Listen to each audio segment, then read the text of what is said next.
If your car went into water right now, this second, how long do you think you would have before the doors became impossible to open? 10 seconds? A minute? 5 minutes? Take a guess. Most people guess wrong, and the gap between what they guess and what is actually true is the exact gap that kills people in this scenario every single year. There is a specific window, a specific sequence, and a specific mistake that almost everyone makes in the first 4 seconds. I'm Asha, and this is Safety Nest. Today I'm giving you the complete sequence for escaping a sinking vehicle, because the information that saves your life in this scenario is almost never taught, and the instinct your body defaults to is almost always wrong. Here is the actual timeline of a vehicle entering water, and it is faster and more specific than most people expect. In the first 10 to 30 seconds, most vehicles float, even as water begins entering through door seals, vents, and any open windows. This floating period is your single most important window, and almost nobody knows it exists. During this window, your doors can still open because the water pressure on both sides has not yet equalized. Once the cabin fills with water past a certain point, typically when water reaches window level inside the car, the pressure outside the door becomes significantly greater than the pressure inside, and a standard car door becomes physically impossible to open by hand, regardless of your strength. This is not a strength problem, it is a physics problem. A door that weighs nothing on land can require hundreds of pounds of force to open against water pressure. The vehicle will typically remain partially floating for 30 seconds to 2 minutes, depending on the vehicle, then begin a more rapid descent as the engine, the heaviest part of the car, pulls the front end down first. The first and most common mistake happens in the first 4 seconds, and it is almost universal: panic-driven disorientation. Vehicles that enter water at any speed or angle often roll, tip, or invert, especially if they enter at an angle or strike water on a slope.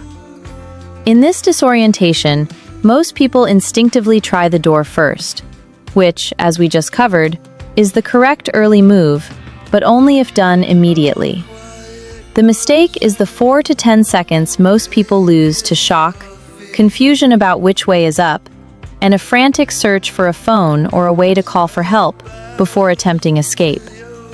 Those seconds are not available to lose. The floating window is short. Every second spent disoriented is a second subtracted directly from your escape window.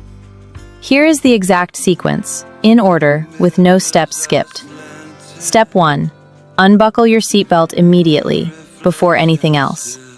This sounds obvious, but in documented cases, a significant number of people attempt to open doors or windows while still belted, costing critical seconds. Unbuckle first, always.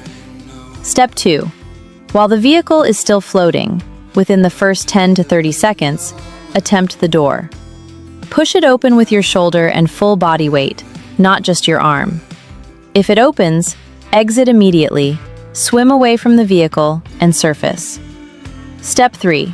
If the door does not open or the cabin is already filling with water, go immediately to the window.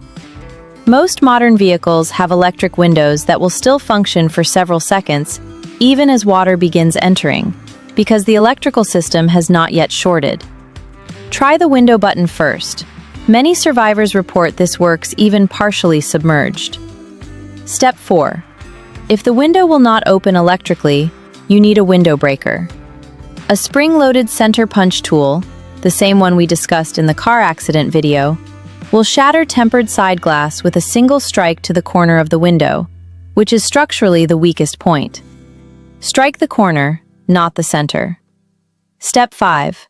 Once the window is open or broken, exit through it immediately. Head first is faster than feet first in a confined space, and swim toward the surface, following any visible light source. Here is the critical insight most people do not know. Once the cabin is substantially filled with water, your only reliable exit becomes a window, not a door. And this remains true throughout the entire submersion event, not just the early phase. Doors require equalized pressure to open, which only happens once the cabin is completely full of water, at which point you are dealing with full submersion, disorientation, and a significantly more dangerous escape. Windows, particularly when broken rather than opened electrically, do not have this pressure problem in the same way. This is why every vehicle safety expert recommends keeping a window breaker tool within arm's reach of the driver's seat at all times. Not in the glove box, not in the trunk, within arm's reach. The 4 seconds it takes to retrieve a tool from the wrong location can be the difference between escape and not. If you have children in the vehicle, the sequence changes in one critical way that most parents have never considered. The instinct is to get yourself out first to then help your children. This instinct is wrong, and the data on child vehicle submersion fatalities consistently shows why. Children in car seats cannot self-rescue. If you exit the vehicle first, intending to come back, you lose the window during which the vehicle is still accessible, and you risk being unable to re-enter against water pressure once the cabin has filled. The correct sequence with children: unbuckle yourself, get the window open or broken using the sequence above, then immediately unbuckle the nearest child and push them through the window opening before you exit yourself. If you have multiple children, work from the most accessible to least accessible, prioritizing getting each child to the window opening as quickly as possible, rather than perfecting the process for one child at a time. This is why a window breaker and a seatbelt cutter within reach of the driver are not optional equipment if you regularly drive with children. They are the tools that make this sequence physically possible under time pressure. 2 pieces of equipment make every step of this sequence dramatically faster, and both cost under $20 combined.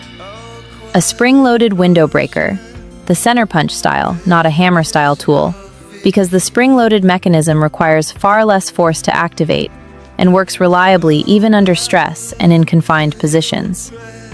And a seatbelt cutter, a small hooked blade that cuts through a jammed or stuck seatbelt buckle in under 2 seconds. Critical if the buckle mechanism has jammed from impact or water damage.